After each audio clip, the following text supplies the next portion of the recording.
Some discoveries are quiet. They don't arrive with fireworks or triumphant music, but slip into our lives on a tide of silence, a presence as gentle and unstoppable as rain. Margaret's return to Yorkshire in the spring of 1971 should have been nothing more than a daughter tending the final garden of her father's affairs. The house she stepped into was changed by time, each room heavy with echoes, childhood laughter pressed into the wallpaper, the hush of memory caught in every fold of curtain. The dust, thick and undisturbed, seemed to blur the edges of the present, as if that old stone cottage was a vessel still trapped in the current of years gone by. Margaret moved from room to room, gathering what closure she could. Her father had always been a man of order, his possessions carefully stored, his secrets, she thought, left far from home. Yet fate has a subtle way of leading us to truths we don't seek. Near dusk, in the pale slant of dying light, she found herself in the bedroom, the floorboard loose beneath her foot. Curiosity prompted her, and soon her fingers drew out a packet, the paper within wrapped in oilskin, preserved against the careless hands of time. The letter inside was worn but legible, the strokes of her father's hand instantly familiar, but sharper than she remembered.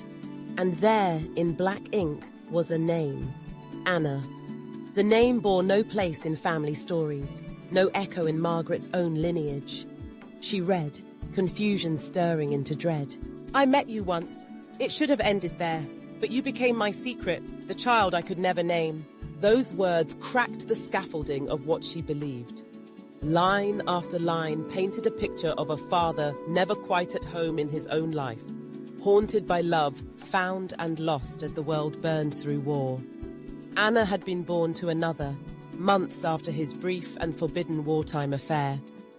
Margaret's father had known his child existed, and yet he had remained shadow and silence, a ghost in Anna's story.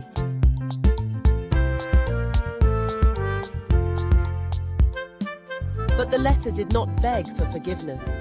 It was a message heavy with longing, with regret bound to hope. There was no apology for Margaret or Anna, only a simple, desperate wish that somehow, across years and distance, love might be felt where it had never been spoken. Margaret stood at that window after reading, the countryside blurred by spring rain. In that moment, her father's measured distance, his unspoken sorrows, every quiet moment between them snapped into focus. A man marked not by unkindness, but by loneliness, by the lifelong ache of choices made under impossible circumstances. Anna. Who was she? There was no surname, no address, just a letter from a vanished past. Margaret searched but found nothing. Her life moved forward. She married, raised children.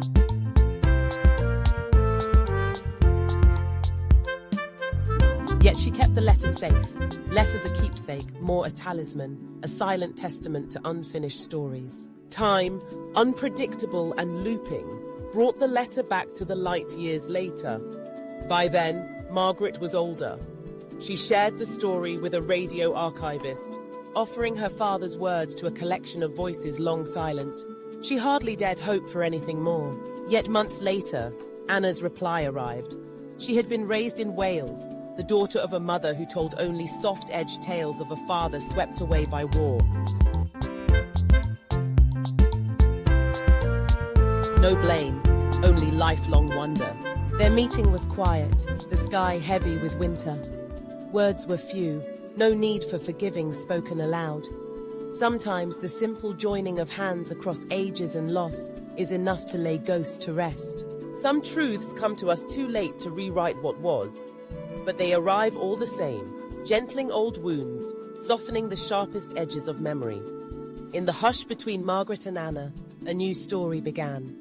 Not of sorrow, but of understanding, as gentle and enduring as the rain against the Yorkshire glass.